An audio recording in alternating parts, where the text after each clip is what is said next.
akan berbincang-bincang di pagi menjelang siang hari ini dengan satu materi tentang pemutakhiran data NIK kepada NPWP ya dan juga pelaporan SPT tahunan. Nah, saudara pendengar, bagaimana prosedur untuk pemutakhiran data NIK kepada NPWP dan juga pelaporan SPT tahunan, berikut juga tentang dasar hukum dari program ini. Nah, berikut akan dijelaskan langsung oleh Kepala KP2KP Bapak Aprianto Setiawan. Silahkan Pak. Oke, terima kasih Bunda Nelly. Sahabat pendengar, sahabat Untung Pandang, terkait dengan pemutakhiran pemadanan NIK dan NPWP ini memang kita dengungkan di tahun ini. Jadi setahun ini kita memang mendengungkan terkait dengan pemadanan NIK dan NPWP karena batas waktu yang diberikan aturan ini hanya sampai tahun 2023 di mana di PMK 112 tentang NPWP bagi wajib pajak orang pribadi, wajib pajak badan, dan wajib pajak instansi pemerintah yang merupakan pelaksanaan dari Undang-Undang Nomor 7 Tahun 2021 terkait dengan harmonisasi peraturan perpajakan.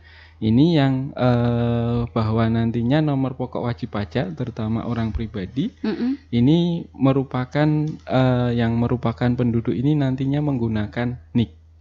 Nah, ini 1 tahun ini waktu yang diberikan oleh pemerintah untuk kita melakukan pemadanan. Jadi mulai 1 Januari 2024 maka NPWP yang digunakan adalah NIK, KTP dari Bapak Ibu, sahabat pendengar Radio Tuntung Pandang.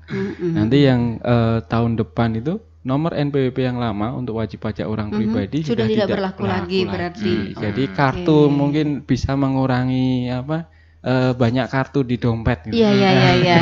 Karena sudah tidak bisa dipakai lagi. Gitu, Bunda. Sehingga lebih praktis ya mungkin lebih praktis.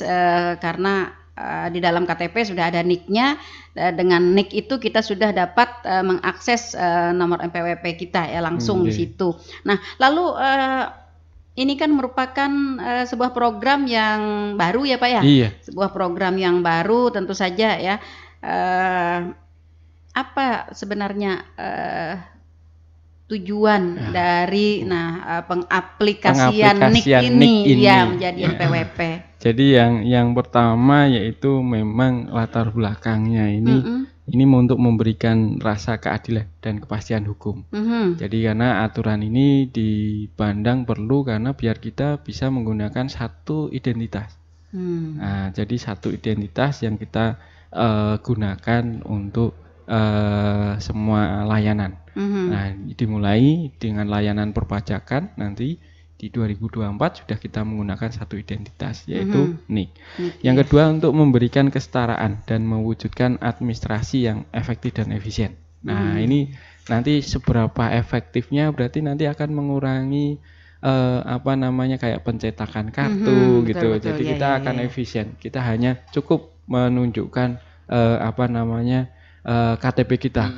Kalau untuk keperluan administrasi lain-lain cukup fotokopi, berarti fotokopi KTP. Kalau sekarang kan fotokopi KTP, fotokopi NPWP betul. Jadi akan mengurangi, membuat efisien gitu. Nah, yang terakhir ini memang kayaknya sudah menjadi program nasional ya, bahwa kita akan mendukung kebijakan satu data.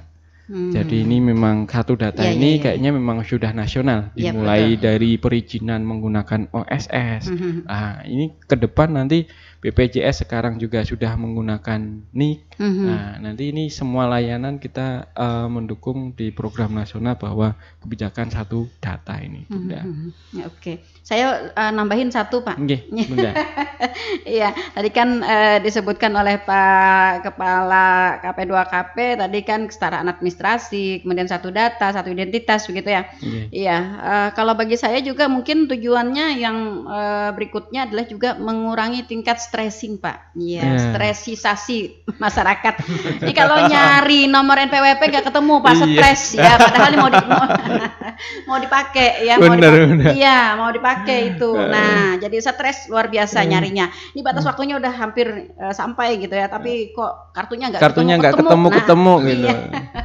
Ternyata di dompet yang satunya. Gitu. Banyak sih dompet. Banyak di Dompet banyak. Iya, betul sekali. Sejak dada. Isinya ya kartu-kartu tadi. Oke, baik. Jadi salah satu tujuan penggunaan dari NIK sebagai nomor pokok wajib pajak tadi adalah untuk mendukung kebijakan satu data Indonesia ya Pak ya, yang memang sudah nasional. Nah, sehingga administrasi kita mungkin lebih efektif, mungkin lebih efisien ya diperhitungkan dengan adanya itu.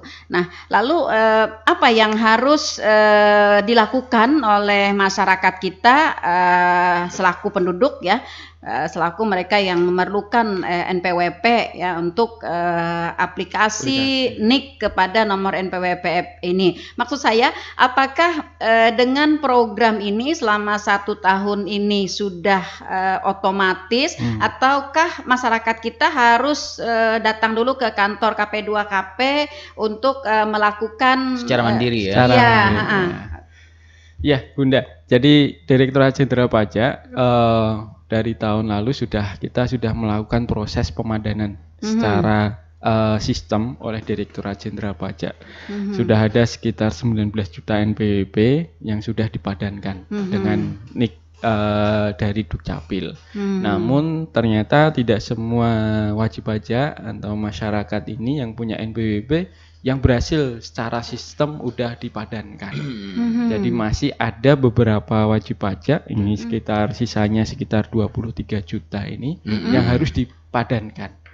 Nah, pemadanan ini bisa dilakukan secara mandiri oleh wajib pajak. Kalau kita mau mengetahui NIK kita sudah bisa digunakan menjadi NPWP, bagaimana? Iya. Bunda Nelly. Nah, kita mencoba kalau masyarakat wajib pajak buka DJP online, mau masuk ke DJP online, silahkan menggunakan NIK-nya. Iya, terlebih dahulu ya. Nah, kalau kita menggunakan NIK, memasukkan password, bisa masuk ke DJP online. Ya, berarti kita termasuk orang yang dipadankan. Nah, sudah secara otomatis sudah dipadankan oleh kantor pusat DJP. Tapi kalau kita waktu masuk gagal, nah berarti memang NIK kita belum dipadankan, masih harus melalui proses pemadanan secara mandiri. Gitu. Gagal ini sebenarnya ada 2 kemungkinan juga Pak. Ya. Apakah karena memang belum terpadankan secara otomatis, atau mungkin karena situasi dan kondisi. Mungkin saja waktu kita mencoba masuk ke DJP online tersebut, mungkin kondisi internetnya mungkin kurang bagus mungkin ya. Nah, atau bisa juga mungkin perangkat kita, bisa nggak Pak? Karena perangkat gitu yang mungkin tidak update sehingga perangkat lama mungkin sehingga tidak terbaca atau bagaimana? Jadi kalau kita pemadanan ini bisa menggunakan HP atau bisa menggunakan laptop. Jadi yang penting koneksi internet. Di saat koneksi internet sudah ada dan itu sudah tidak ada gangguan di server kami, itu tidak akan kalau memang tidak bisa masuk dengan menggunakan NIK, berarti NIK-nya memang belum dipadankan. Belum terpadankan. Nah, dan itu harus dipadankan. Kalau belum tidak dipadankan sampai tanggal 31 Desember, maka NIK tersebut tidak bisa digunakan menjadi NPWP dan nomor NPWP yang lama dihapus. Konsekuensinya apa, Bunda Nelly dan Mas Ferry?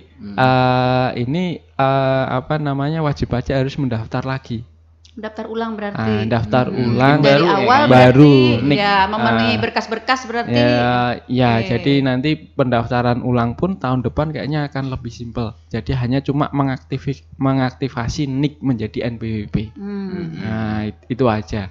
Cuma data-data yang lama kalau nggak dipadankan akan hilang. Record kita yang lama ini akan hilang. Nah, ini yang perlu Bapak Ibu perhatian wajib pajak untuk melakukan pemadanan ini.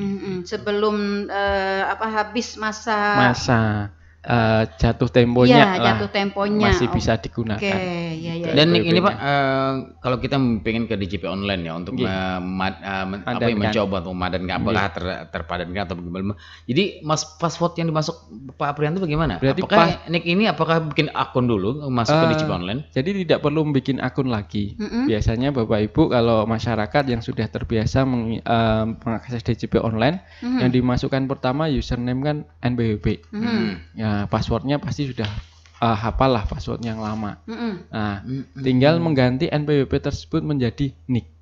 Nah, kita masukkan nick kita, terus password yang lama kita, terus kita login. Nah, kalau kita sudah bisa masuk berarti memang sudah bisa. Gitu. Nick kita berarti sudah menjadi NPWP. Itu yang apa tidak harus kita padankan. Berarti secara sistem itu udah dipadankan. Tapi kalau waktu kita mencoba memasukkan nick, password kita masukkan, ternyata gagal. Tidak bisa. Sistem bilang, dicoba sudah beberapa kali gitu ya. Tidak kan bisa. NPWP ini lama Pak, sudah lama bikinnya. Kendalanya di password ini Pak. Nggak lupa lagi. Ibu ingat password NPWP Ibu? Epin kah biasanya Pak ya? Iya, Evin itu untuk mereset passwordnya. Jadi Evin itu biasanya hanya untuk waktu mendaftar pertama, Bunda. Waktu mendaftar untuk bisa mengakses DJP online itu pakai Evin. Habis menggunakan Evin biasanya diminta untuk bikin password. Nah, kalau kita lupa password baru Evinnya itu digunakan untuk mereset passwordnya, mengganti password menjadi password yang baru. Nah, itu. Memang kalau yang lupa Evin ini harus ekstra tambahan, harus mencari Evinnya. Nah, bagi masyarakat tanah laut yang mungkin tidak berdomisili di Pelihari, maksudnya di Jorong, di Asam-Asam gitu. Untuk Evin kita memberi kemudahan. Tidak harus datang ke KP 2KP. Cukup mengakses layanan kami melalui WA, cukup mengisi form, nanti di-download formnya, difotokan lewat WA dan memoto diri sendiri membawa NPWP dan KTP. Nanti EV-nya akan kita kirim melalui WA. Gitu. Jadi tidak perlu datang. Tidak perlu datang tapi nanti kita proses gitu. Untuk Evinnya bagi yang lupa Evinnya. Iya, makanya tadi dalam pemikiran saya tadi Evin itu adalah password begitu Pak. Jadi Evin itu kayak untuk kita bisa mengakses DJP online. Biasanya hanya digunakan yang pertama kali mengakses daftar untuk bisa menggunakan DJP online. Yang kedua kalau lupa password, udah itu aja. Fungsi dari Evin hanya 2 itu aja. Iya. Artinya ketika kita sudah masuk, berarti kita sudah membuat password. Nanti di berikutnya itu password itu yang akan terpakai ya Pak ya? Iya. Jadi kalau setelah itu password yang akan digunakan passwordnya itu. Asal jangan lupa passwordnya. Iya. Betul katanya Iwan tadi Pak. Saat ini kawan-kawan kita itu lebih menyayangi Evin daripada password. Nah itu makanya. Jadi Evin itu udah ditempel di belakang itu gitu ya. Nah sedangkan passwordnya nggak tahu entah kemana. Lah karena Evin ini untuk bisa merubah passwordnya. Nah jadi kalau kita lupa password kita rubah pakai Evinnya itu. Pasti diminta nomor Evinnya. Makanya password boleh lupa, tapi kalau Evinnya lupa harus minta ke DJP. Nah, itu. Oke, ya. Saya ke Mas Dede nih, Mas Dede. Bagaimana nih Mas Dede pelaksanaan di lapangan? Iya. Nggih, mohon izin Bu Nelly, nah, izin Pak Apri. Untuk di lapangan sendiri, kebetulan kan saya ditempatkan di petugas loket juga Bu. Jadi memang sehari-hari memang melihat wajib pajak untuk memutakhirkan data. Nah, terkait permasalahan yang ada, biasanya wajib pajak itu kendalanya ada di masuk di DJP online-nya. Nah, yang password sama Evin tadi. Nah, kebanyakan wajib pajak ini masih karena ini setahun sekali ya DJP online ini, jadi untuk Evin kadang hilang dan passwordnya kadang sudah lupa.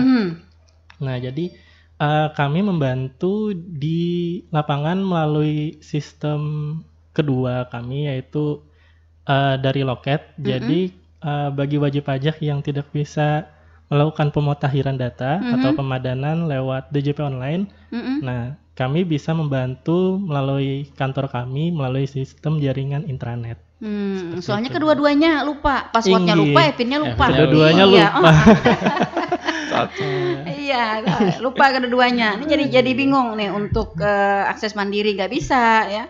Nah, jadi ini kalau di lapangan Bunda, ceritakan biasanya itu kita mulai rame itu di bulan Maret ya. Iya. Nah, ini bulan Januari kemarin kita antrian udah 80, 90, 100 sehari. Saya ini biasanya kita antrian cuma 30. Ini berjubel saya lihat masyarakat banyak gitu ya untuk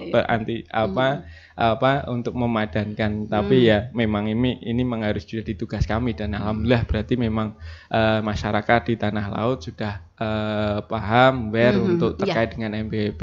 Dan di kesempatan ini kami juga menyampaikan terima kasih kepada Pak Bupati dan Pak Kepala BK Badan Kepegawaian dan Pengembangan Sumber Daya Manusia yang sudah mengeluarkan surat untuk terkait dengan pemadanan NIK. Jadi sudah melalui surat itu menginformasikan ke dinas-dinas, satker untuk pegawainya untuk memadankan NIK gitu. Jadi ini sudah terasa nih antriannya itu di kantor. Memang kayaknya kawan-kawan itu lebih suka di waktu-waktu yang agak-agak longgar ya. Iya, agak-agak mepet ke batas terakhirnya gitu ya. Injure time ya. Iya, karena di situ ada sensasi tersendiri ya. Iya, ada sensasi tersendiri. Iya. Nah, ini kemarin ada juga ini perlu dijelaskan lagi Pak, karena ada pertanyaan juga dari para pendengar kita tentang prosedur langkah-langkah pemutakhiran data melalui DJP online ini. Ya. Jadi terkait dengan prosedur pemutakhiran data secara online, jadi pertama ada beberapa saluran Bunda untuk kita memutakhirkan data. Yang pertama kita arahkan melalui DJP online, karena itu bisa dilakukan oleh masyarakat dimanapun, dari manapun dan kapanpun, mau malam silahkan. Itu prosesnya melalui DJP online-nya masing-masing pegawai. Yang kedua, kalau memang DJP online tidak bisa, kesulitan dari wajib pajak bisa melalui kring pajak. Kring center, kring pajak di 1.500-200. Nah, nanti melalui telepon nanti bisa dilakukan pemutakhiran oleh dari tim kantor pusat. Ini telepon pakai pulsa enggak Pak? Nah, ini kayaknya menggunakan pulsa. Nah, itu dia. Iya. Nah, yang saluran ketiga ini kita bisa melakukan pemadanan bisa ke KPP terdaftar atau KP2KP. Dalam hal ini masyarakat bisa ke KP2KP Pelehari. Itu kami bisa membantu untuk memutakhirkan. Apa saja yang harus dibawa Bunda? Yang pertama adalah KTP-nya Bunda. KTP, terus mungkin foto KK, karena kadang kita meminta untuk informasi terkait dengan nomor KK-nya. Ini yang harus disiapkan oleh wajib pajak Bunda. Kartu NPWP yang lama nggak usah dibawa ya? Kalau memang ada silahkan, tapi kalau tidak ada kita bisa mengecek secara sistem Bunda. Nanti ketika ini sudah terpadankan begitu Pak, berarti kartu NPWP kita yang lama itu apakah ditarik oleh KP2KP, maksudnya disita gitu ya, diamankan ya, khawatirnya nanti kalau disalahgunakan gitu ya. Enggak Bunda, jadi nanti kartunya tidak kita tarik, tapi masih disimpan oleh wajib pajak sebagai kenang-kenangan. Sebagai kenang-kenangan punya NPWP. Tapi nanti secara sistem bahwa nomornya NPWP itu sudah nggak bisa digunakan karena akan di-lock secara sistem. Kalau kartunya nanti memang secara diaturan bahwa mulai 1 Januari 2024 sudah tidak bisa digunakan lagi. Jadi kalau ada penyalahgunaan NPWP ini seharusnya sudah paham bahwa itu udah nggak berlaku lagi. Gitu. Ya. Nah, lalu terkait dengan DJP online ini Pak, kemudian juga kontak center tadi kan yang notabene pakai pulsa kan ya. Nah, iya pakai pulsa. Nah, lalu bagi masyarakat kita yang tidak memiliki sarana prasarananya untuk DJP online, untuk kontak center. Nah, ini Apa nih jalan keluarnya, Pak? Ya jalan keluarnya memang yang pertama ke kantor KP2KP, Bu. Yang kedua mungkin kalau pas ada kami layanan di Manunggal Tuntung, biasanya kami buka juga di Manunggal Tuntung, silahkan masyarakat bisa menuju ke sana. Jadi nanti bisa kami bantu untuk melakukan pemutakhiran mandiri. Yang perlu dibawa yaitu tadi KTP sama KK. Yang perlu disiapkan gitu, ya. Disiapkan. KTP dan KK. Informasi itu aja. Oke. Nah, kemudian ya saya tadi berharapnya ada Pak Dede gitu yang mendatangi.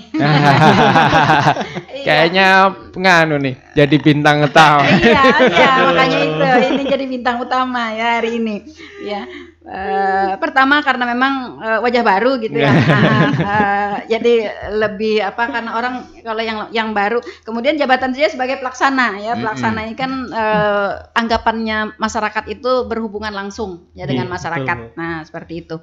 Nah, berkaitan dengan itu Pak Dede, Mas Dede, adakah program-program dari KP2KP sendiri di luar dari kegiatan Manunggal Tuntung Pandang ya, di luar dari yang 3 ini tadi ya, saluran yang 3 ini untuk melakukan pendampingan langsung kepada masyarakat kita. Misalnya masyarakat kita mungkin yang berada di akses yang jauh, misalnya kita ambil di Kecamatan Kintab ya, di Kecamatan Kintab. Nah, Kintab ternyata sudah seluruhnya mendapatkan wilayah Manunggal. Artinya sudah full nih Kecamatan Kintab, desanya sudah Manunggal. Nah, artinya kan untuk mengharapkan pada kegiatan Manunggal sudah tidak ada lagi. Untuk datang ke kantor KP2KP kan perlu lumayan jauh. Ya, nah itu dia sarana prasarana tidak punya. Oke. Ada nggak kita punya suatu akses yang mungkin dapat memberikan pendampingan? Ya? Iya. Kalau untuk mempermudah mungkin selain Manunggal, kan Manunggal itu salah satu layanan di luar kantor kami. Nah, biasanya juga kami melakukan layanan di luar kantor lainnya. Nah, mungkin nanti jika diperlukan untuk yang wilayah-wilayah yang jauh itu nanti kami bisa membuka layanan di sana. Oke. Gitu. Tapi kolektif harus banyak, mungkin ada berapa orang. Nanti mungkin tanya satu aja kan. Iya. Biasanya kami bawa data banyak gitu. Biasanya gini, Bunda. Seumpama kayak yang sering itu kita Kintab itu biasanya kita fokuskan di kecamatan. Kita buka layanan di kecamatan. Biasanya sebelum kita buka layanan di kecamatan itu kita biasanya meng-SMS atau WA Flash terhadap wajib pajak yang menjadi target untuk kita melakukan pemadanan atau pelaporan SPT. Jadi kita informasikan bahwa kita membuka layanan di kecamatan. Yang tahun lalu biasanya kita lakukan itu Kintab, Panyipatan, Jorong itu biasanya kita buka. Nah, nanti kita lihat dari tren yang ada akan kita lihat. Tapi yang jelas pasti kita akan buka, Bunda, untuk layanan di luar kantor, terutama yang daerah-daerah seperti Kintab yang jauh dan sulit akses ya. Sulit akses. Jadi sulit akses, Kintab, Asam itu kayaknya kemungkinan akan kita buka. Iya, karena ada juga Pak daerah-daerah kita yang memang dekat ya secara kilometernya, tapi memang dia sulit akses karena mungkin berada di wilayah yang blank sinyal ya. Blank spot. Nah, seperti itu ya. Nah, jadi kami garis bawahi ya untuk para pendengar, para pemegang NPWP yang mungkin belum terpadankan ya NIK-nya dengan nomor NPWP. Nah, pertama tadi seperti yang dijelaskan oleh Pak Apri, Kepala KP2KP, dapat meminta pendampingan ya Pak ya. Dapat meminta pendampingan ya, persyaratannya itu harus lebih daripada 10 orang ya Pak. Nah, nanti pendampingan akan dilokasikan di kantor kecamatan gitu ya Pak ya. Nah, seperti itu.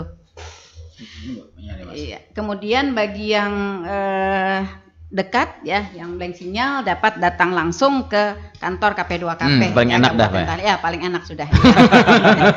Soalnya kalau buka di sana juga blank juga. Iya, blank juga. Baik, kita ke suara pendengar Pak, teman-teman kita yang di live Facebook di hari ini ya. Ada yang bertanya, bagaimana Pak kalau NPWP lama nggak terpakai dan sudah lama tidak melaporkan per tahunnya, apakah termasuk bisa dipadankan juga? Nah, Haji Iril Pak di Plehari. Nah ini sini pengusaha nih Pak Haji Iril. Selamat pagi Pak Haji Iril. Nah sini pengusaha. Selamat pagi Pak Haji Iril. Iya. Jadi untuk pemadanan ini untuk semua NPWP walaupun lama statusnya NI kan, kalau seumpama kita tidak lapor biasanya sekitar 2 tahun 3 tahun tidak lapor sama Direktorat Jenderal Pajak itu dinonefektifkan.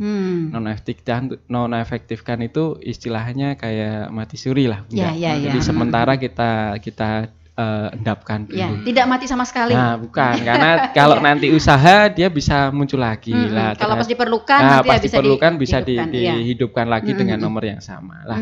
Untuk wajib pajak yang seperti kondisi di atas, Bapak Ibu wajib pajak bisa melakukan pemadanan mandiri juga.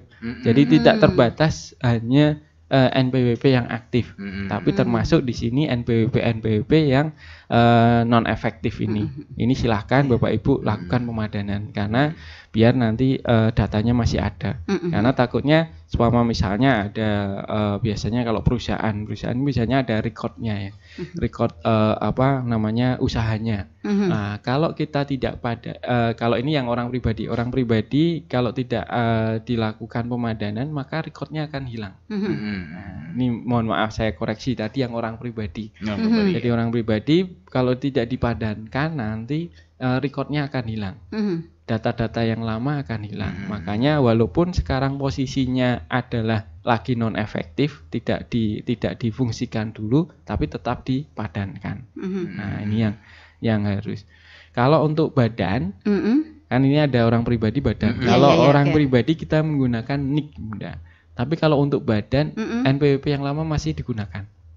Hanya cuma ditambahkan 0 di depannya. Tambah 0. Nah, jadi sistem nanti ke depan di pemerintahan single identity ini menggunakan 2. Yang pertama untuk orang pribadi menggunakan NIK, untuk badan menggunakan NPWP.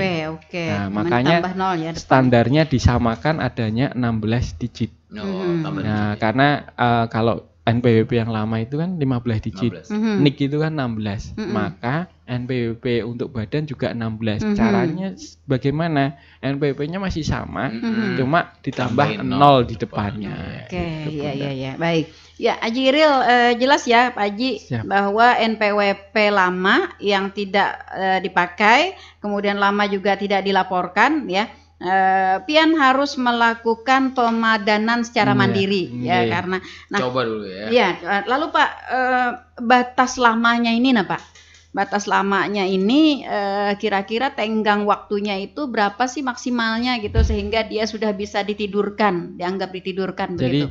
Kalau batas 2 tahun, 3 tahun atau berapa? Batas waktu untuk ditidurkan secara ketentuan itu 2 tahun kalau tidak ada usaha sama sekali. Maksudnya tidak ada kegiatan usaha, terus tidak ada pemasukan, silahkan Bapak Ibu melakukan non efektif.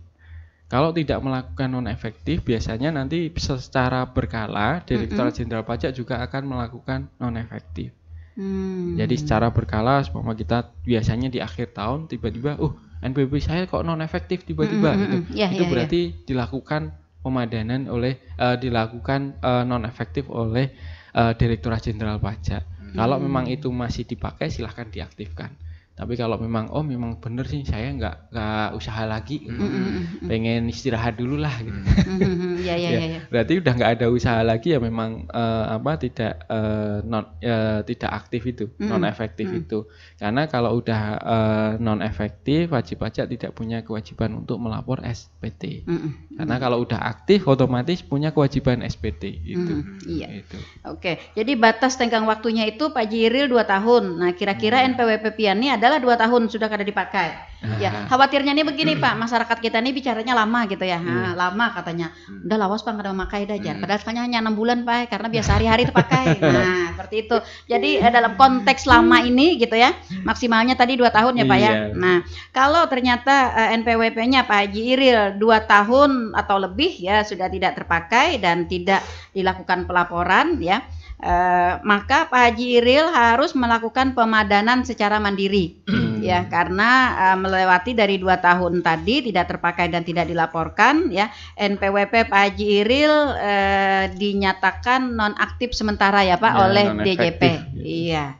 Non aktif ya, non efektif sementara ya. Oke. Nah, ya jelas ya Pak Haji Iril ya, bila sudah lewat dari 2 tahun berarti pian harus melakukan pemadanan secara mandiri. Ya, pemadanan secara mandiri tadi bisa dilakukan melalui DJP online kontak center ya di Kring 1500 200. Kemudian yang lebih mudahnya sih sebenarnya pian datang aja ke kantor KP2KP Pelahari. Kantor KP2KP. Jadi bisa lebih mudah untuk berkomunikasi, bisa lebih mudah untuk mengakses ya, bahkan juga Mas Dede bisa membantu di sana kan ya. Nah, tergantung antrian juga ya. Oh gitu kan. Iya, tergantung antrian ternyata Pak Jiril. Iya. Bahkan satu juga nilai plusnya, ada kopi di sana. Silakan udah. Iya.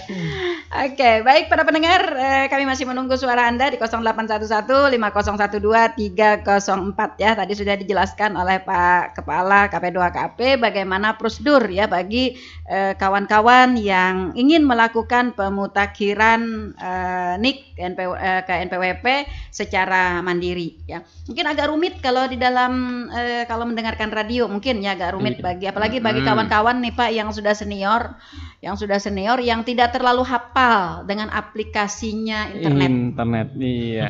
Jadi ya memang paling mudah mendatangi ke kantor pajak. Itu dia. Saya selalu promosi untuk datang ke kantor pajak ya. Iya. Selalu promosi untuk datang ke kantor pajak ya, selain daripada kawan-kawan mengenal kantor pajak. Nah, kawan-kawan juga dengan mengenal, kata orang kan Pak, kalau kenal maka sayang gitu ya.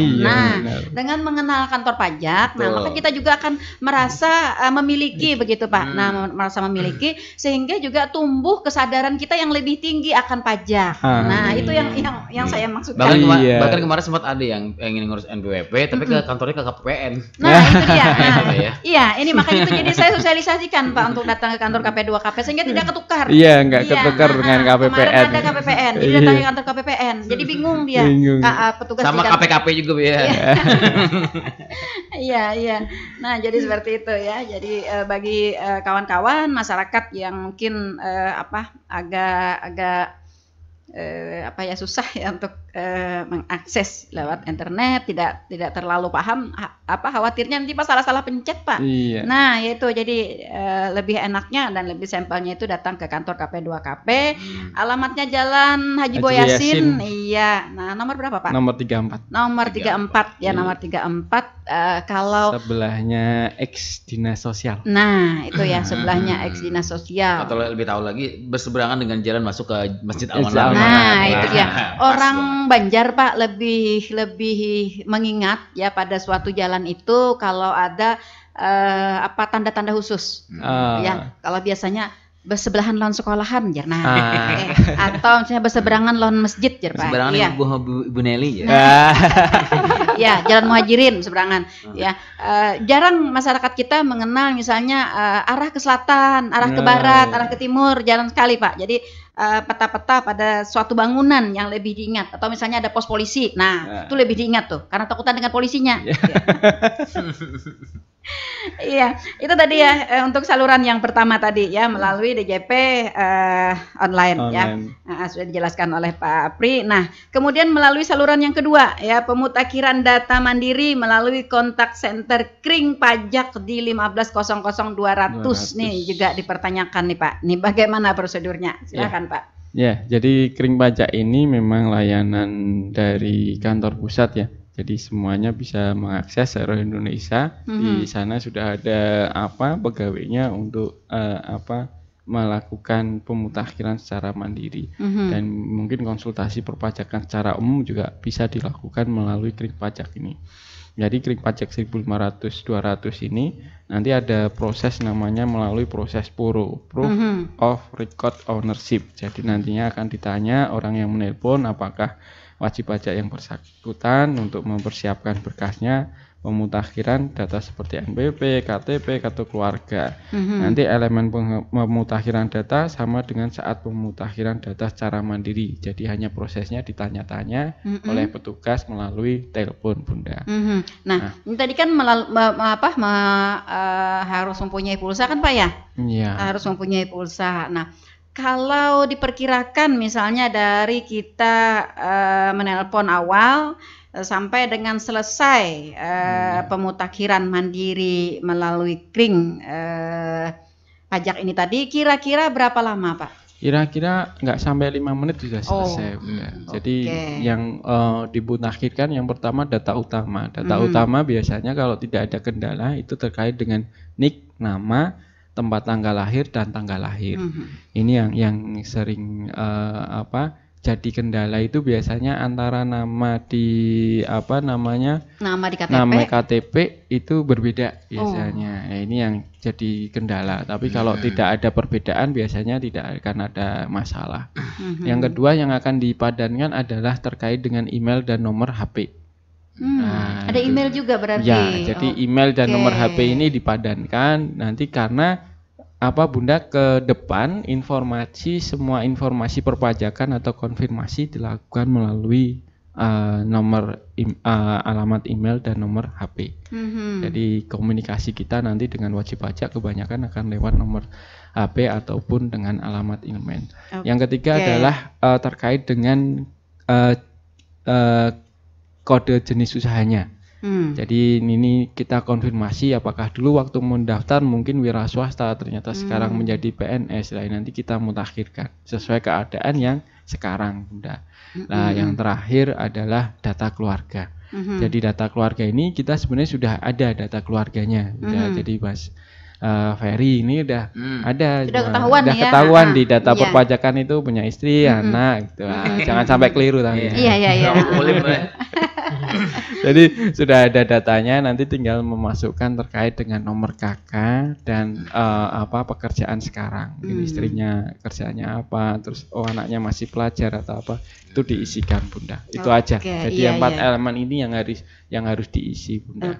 Artinya ya para pendengar, jika Anda mau melakukan pemutakhiran ya melalui kring pajak, sebenarnya waktunya hanya 5 menit ya, hanya 5 menit asalkan berkas-berkas yang diperlukan itu udah siap begitu kan ya.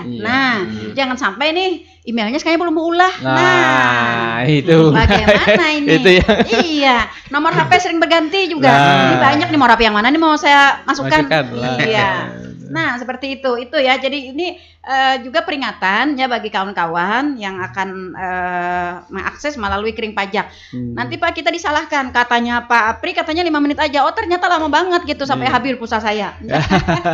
Ya, karena ini pakai pulsa, Pak. Jadi kita perlu memberikan kejelasan kepada kawan-kawan ya, kepada para pendengar kita ya, agar memang benar-benar dapat mengefektifkan waktu untuk ke kring pajaknya itu ya. Lain kalau misalnya kring pajak gratis gitu kan, bisa aja kita 2 hari 2 malam bependeran nggak ada apa-apa. Nah, itu yang kita ingin tekankan juga nih pada masyarakat kita ya.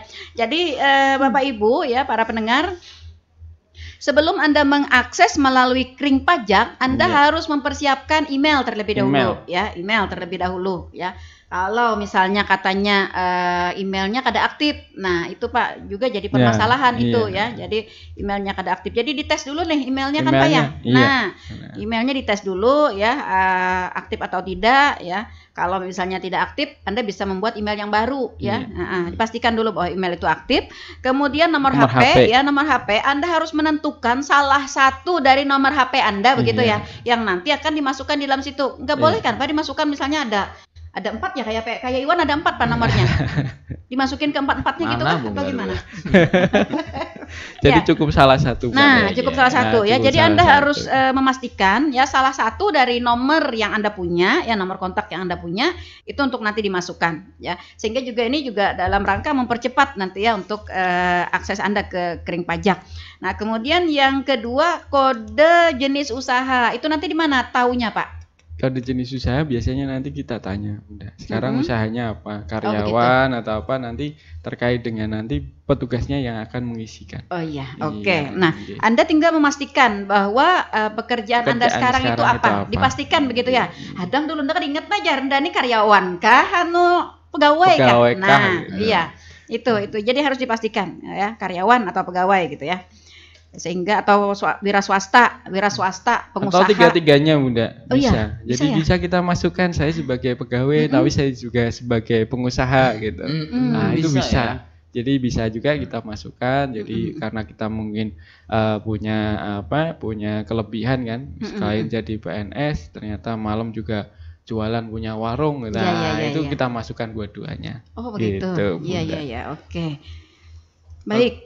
Kalau pemutahiran data keluarganya Pak, mungkin kan biasanya ada perubahan data keluarga ya, dan mereka ke Disduk Capil mungkin untuk merubah karena mungkin sudah tidak beristri lagi, ataupun juga tidak ikut orang tua lagi atau bagaimana. Jadi apakah ini kan terintegrasi Pak? Iya, semua sistem ini. Apakah nggak perlu lagi untuk terlebih dahulu kah ke Disduk Capilnya? Iya, jadi data keluarga ini yang hanya mutakhirkan yang ada di data DJP online.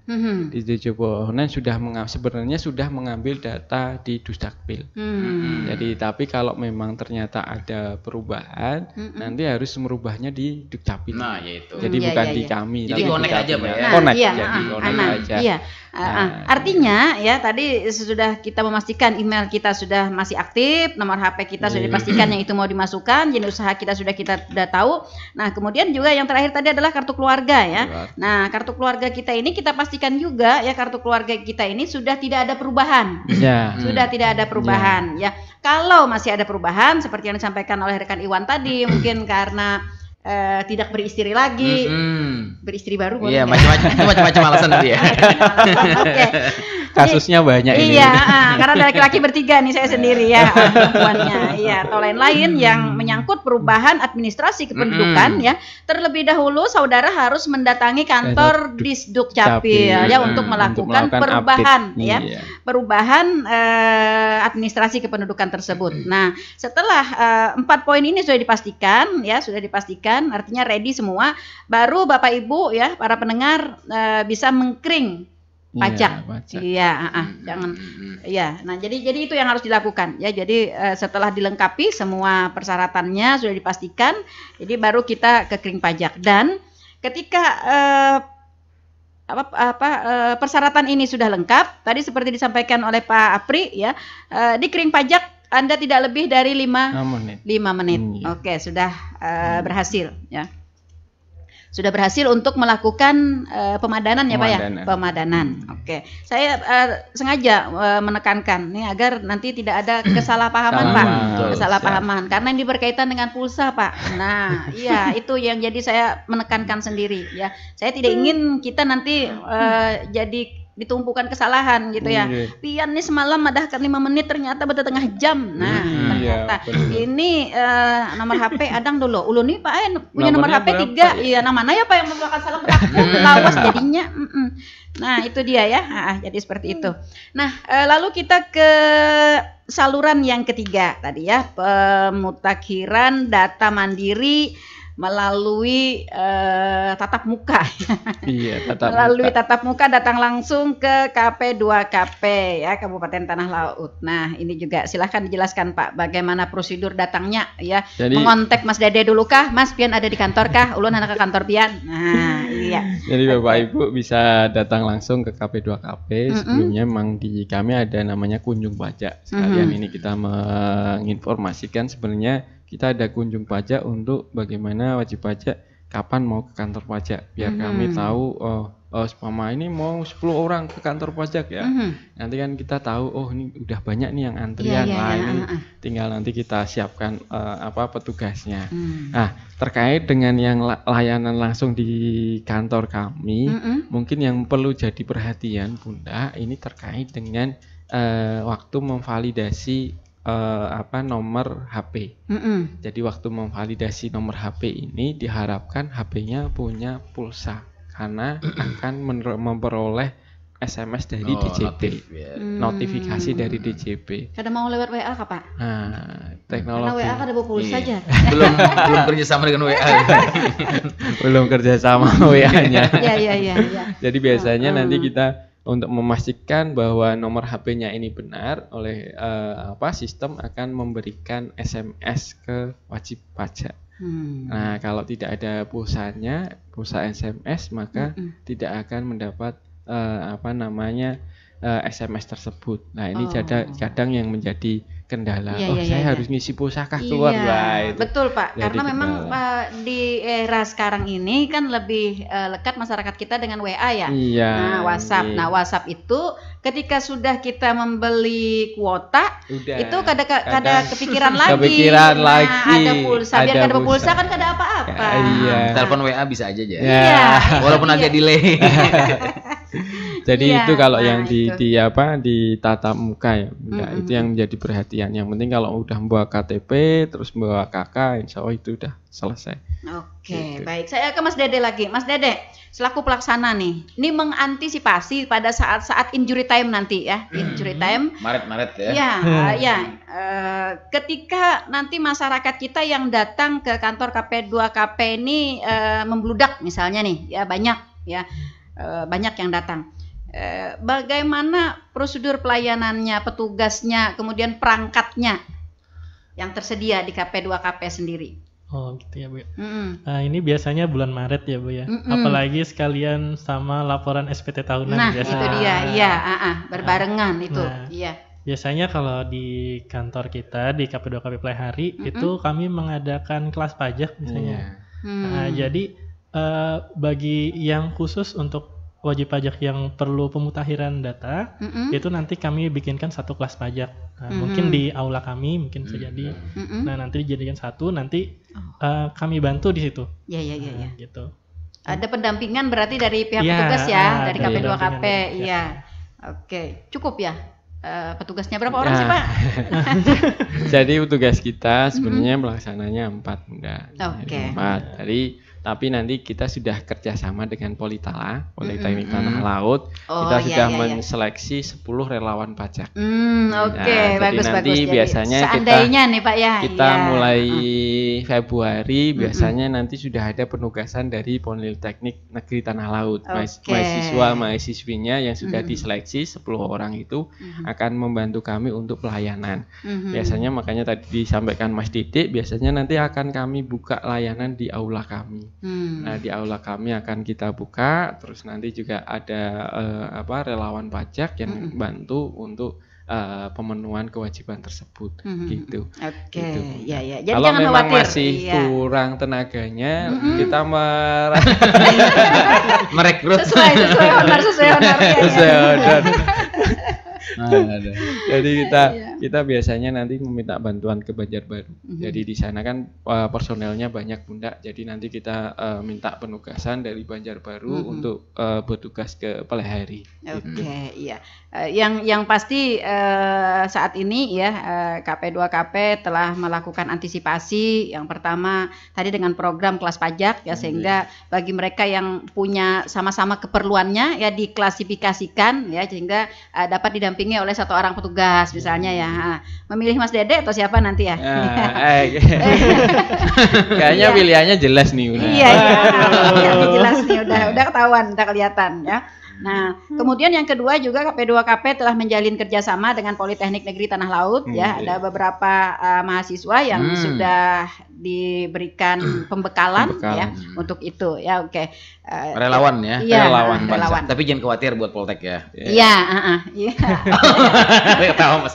Jangan khawatir. Jangan khawatir. Nanti kalau misalnya khawatirnya ke Mas Iwan ya. Iya, kalau khawatirnya. Oke, baik. Saya ingin sapa juga nih untuk para pendengar yang sudah bergabung ya di live streaming kita. Mungkin ya ini rekan Ruli di Angsau, Pak. Pertanyaannya, lama nggak dilaporkan, tapi kadang sesekali dipergunakan.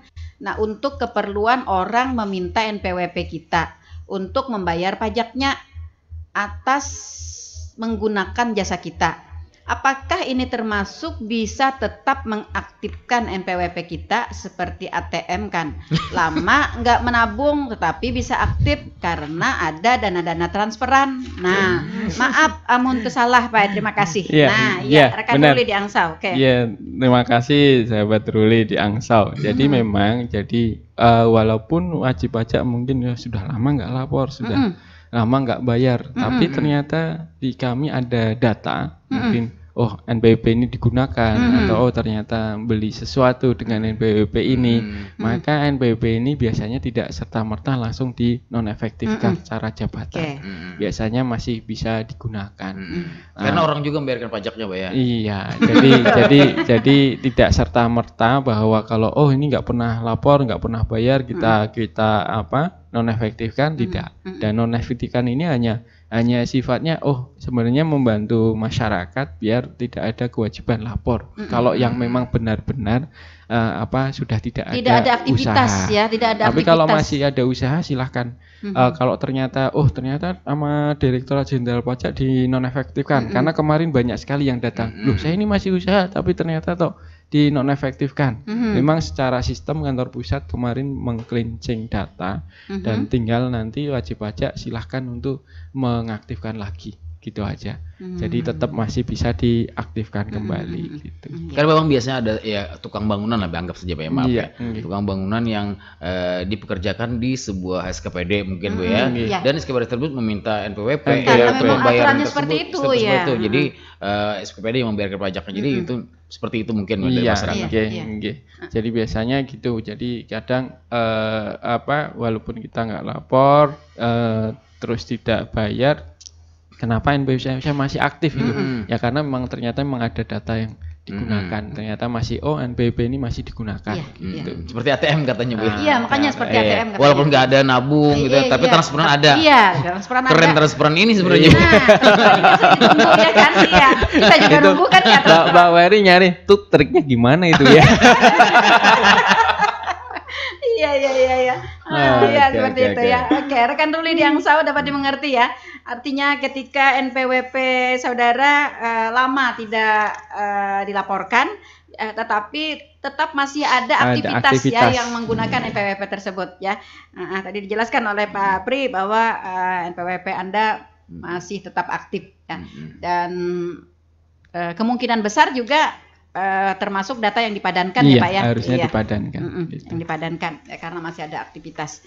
Nah itu kalau nggak dipadankan, yaitu resikonya tahun depan udah nggak bisa digunakan lagi, karena yang digunakan adalah NIK gitu. Jadi mulai tahun 1 Januari 2024 ya kita hanya menggunakan NIK untuk orang pribadi. Jadi orang pribadi kalau ditanya NPWP-nya mana pian gitu, kasih aja KTP-nya, NIK-nya itu. Ya, oke. Ada 3 saluran sudah yang dijelaskan ya.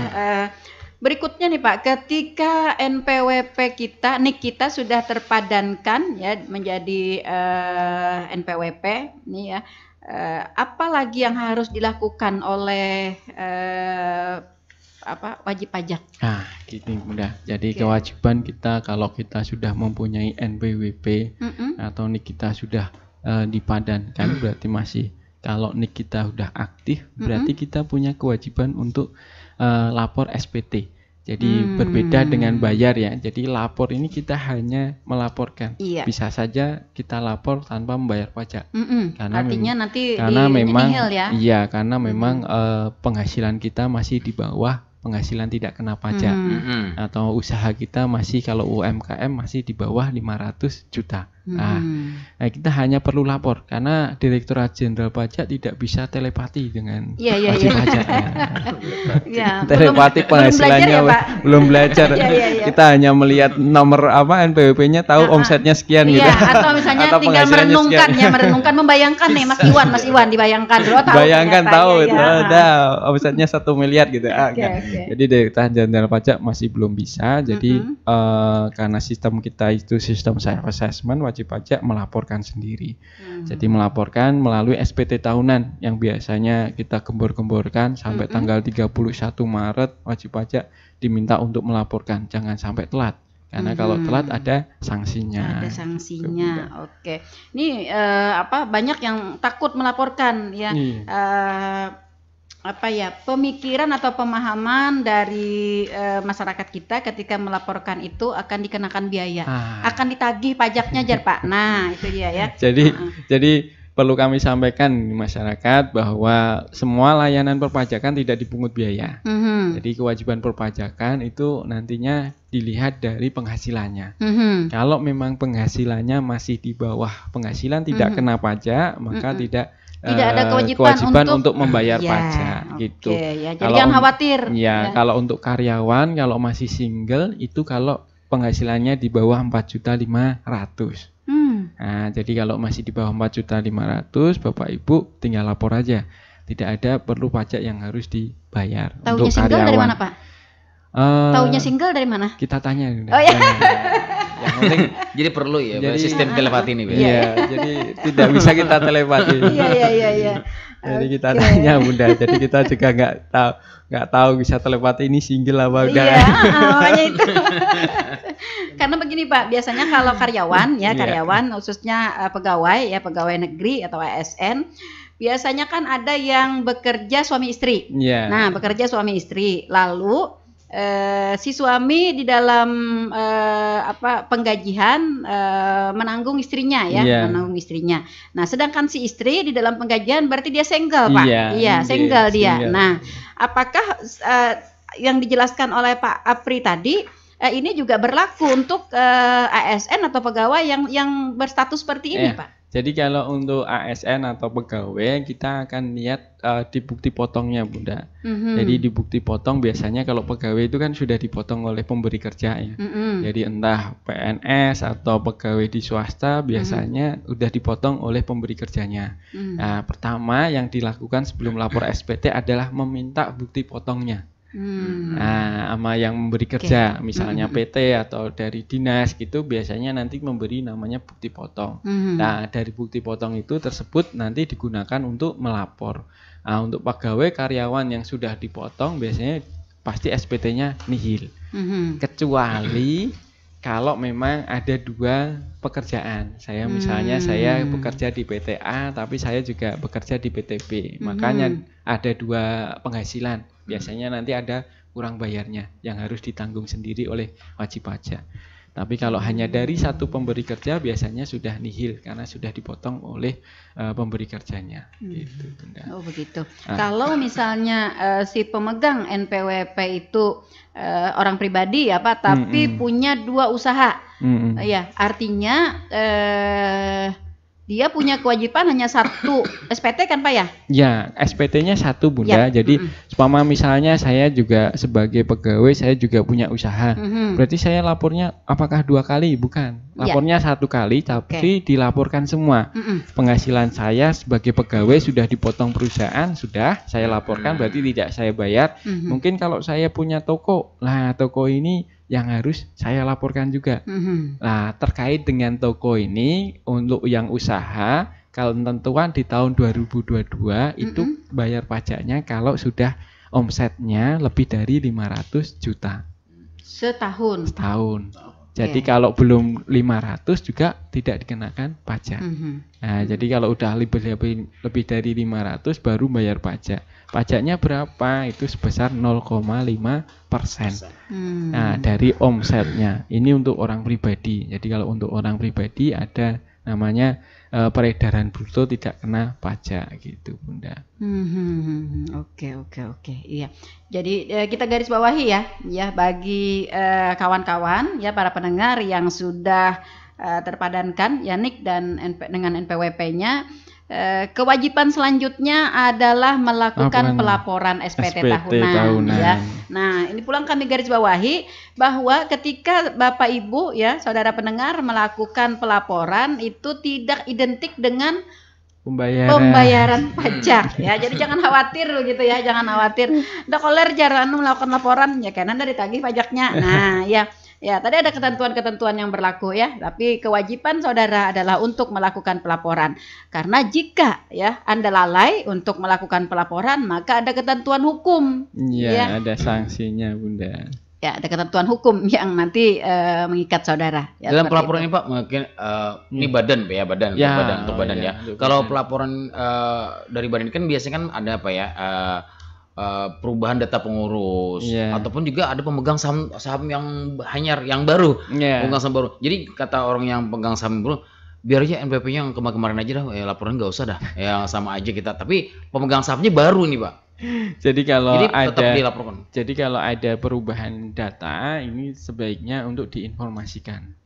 Nah, diinformasikan kepada Direktorat Jenderal Pajak. Karena apa? Karena kita biar tahu sebenarnya pengurusnya siapa yang bertanggung jawab. Karena kalau secara hukum kalau tidak dirubah maka akan masih menjadi kewajiban di pengurus yang lama. Nah, ini yang perlu perhatian Bapak Ibu untuk yang menjadi adanya perubahan owner baru atau tapi PT. Produknya sama aja katanya, nggak usah dah.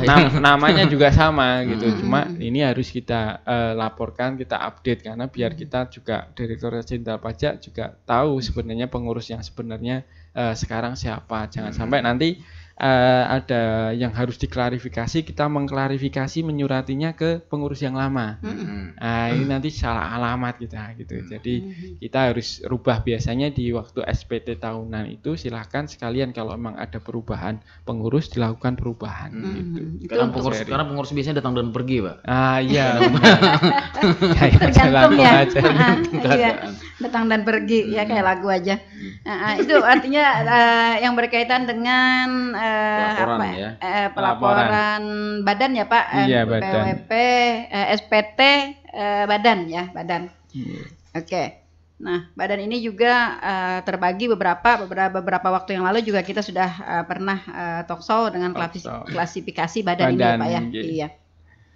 Hanya saja yang ingin kami tekankan bahwa untuk pelaporan SPT tahunan ini wajib ya Pak ya, wajib. Iya, wajib semuanya.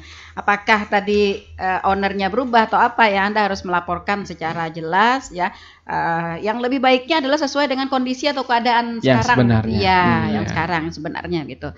Karena nanti akan dikhawatirkan ya akan ada hal-hal yang nanti akan menjadi trouble ya di kemudian hari ya ketika kita tidak mengupdate susunan kepengurusannya. Tagihannya mungkin orang-orang yang lama ya. Datang. Karena biasanya seperti itu Pak. PT ini. Oh sekarang yang megang si Anu. Oke. Nah, lalu Mas Dede, untuk kawan-kawan yang akan melaporkan SPT tahunannya, ini prosedur pelaporannya nih seperti apa? Apakah sama dengan proses pemadanan tadi ya, atau ada prosedur-prosedur yang lebih mudah lagi mungkin untuk menjadi pelaporan ini, untuk menjadi saluran pelaporan ini gitu? Ya, ini mungkin untuk yang perlu dipersiapkan ya Bu ya.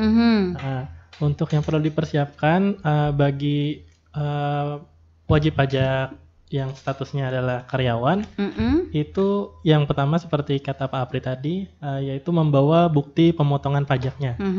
Nah, bukti pemotongan pajak dari pemberi kerjanya, lalu nanti disiapkan juga data harta, kewajiban utang, dan juga anggota keluarganya, susunan anggota keluarga. Nah, terus yang terakhir itu juga data penghasilan lainnya. Nah, entah itu objek pajak ataupun yang bukan objek pajak, seperti dapat dana hibah seperti itu. Nah, lalu kalau untuk orang pribadi yang usahawan, nah itu sama, tapi bukti pemotongan pajaknya diganti dengan bukti pembayaran pajak dan daftar penghasilan bruto selama 1 tahun. Nah, itu berarti bendahara gajinya ya yang membuatkan berarti. Oke. Nanti dimintakan dulu ke bendahara gajinya. Data harta benda juga ya. Iya. Kemudian tadi ada daftar hutang piutang begitu ya? Iya. Nah, jadi semua harta dan utang kalau bisa semuanya diisi semua. Iya. Memungkinkan nggak nih Mas Dede? Ini kan ya setelah didata tadi penghasilan, harta benda, ini kayaknya banyak banget gitu ya. Nah, lalu di kolom utang piutang, ya utang piutang, kalau yang di bank kan ya di perbankan mungkin terakses ya, terakses. Nah, tapi kalau utang piutang dengan tetangga kan tidak terakses ya. Nah, lalu di utang piutang itu diperbesar sehingga nanti selisih dari penghasilan dan utang piutang itu tidak kena pajak. Ini memungkinkan nggak atau bagaimana ini? Kebetulan untuk ada peluang nggak maksud saya? Jadi untuk utang yang disampaikan di laporan SPT tahunan itu cukup yang utang ke bank atau yang ke kredit misalkan. Nah, kredit sepeda motor yang atau resmi misalnya ada buktinya. Kalau misalkan pian utang ke keluarga, ke sepupu, nah, itu tidak perlu dilaporkan. Padahal itu lebih banyak, Pak. Iya, lebih banyak. Ya. Jadi utang ini kalau memang ada perjanjiannya dimasukkan udah. Jadi memang sebagai catatan bahwa kita memang biasanya saya bisa beli ini karena dari penghasilan saya dan dari utang. Karena intinya biar wajar gitu. Nah, terkait dengan hutang ini kalau memang dimasukkan dipastikan juga sama tadi yang disampaikan kalau hanya ke orang pribadi semua. Saya sama Bang Ferry nih. Bang Ferry bilang saya utang ke Pak Apri 1 miliar gitu. Iya. Wah. Padahal utang di bank 500.000 aja. Lah ini Pak harus disampaikan juga ke Pak Aprinya karena takutnya nanti Pak Apri nggak mengakui kalau Bang Ferry punya utang gitu. Nah, betul, jadi harus harus dua-duanya sama-sama melaporkan. Kalau di Bang Ferry bilang ada hutang, di saya harus mengakui sebagai piutang gitu. Gitu. Nah, sehingga untuk membuktikan ya bahwa pemegang NPWP ini dalam laporan SPT tahunannya itu memang terhutangnya misalnya dengan sebanyak itu ya sejumlah itu di luar dari utang perbankan dan perkreditan, artinya kawan-kawan ya para pendengar itu dapat melakukan perjanjian ya Pak ya, perjanjian atau tanda adanya utang piutang itu ya seperti itu ya. Apakah itu perjanjian dua belah pihak atau perjanjian nanti disaksikan oleh beberapa saksi begitu ya. Nah, sehingga itu dapat dijadikan sebagai sebuah bukti dalam pelaporan SPT gitu Pak ya. Oke ya. Jadi dapat dipahami ya para pendengar ya. Yang mungkin mempunyai permasalahan yang demikian karena kita juga mengakses permasalahan yang ada di masyarakat ya. Nah, karena di masyarakat kita juga kita kan sistem kekeluargaan kita yang lebih kental begitu ya. Ya ternyata kalau di perbankan kita ada batas maksimal ya untuk peminjaman berdasarkan dengan penghasilan begitu. Nah, tetapi kalau dengan keluarga, ketika keluarga kita atau tetangga kita punya uang banyak gitu, tidak ada batas maksimalnya. Nah, seperti itu. Tapi kan itu tetap menjadi beban ya bagi kita ya. Jadi harus disertai dengan hitam putihnya begitu Pak ya, hitam putihnya yang dapat membuktikan. Oke, baik. Di terakhir ini bagi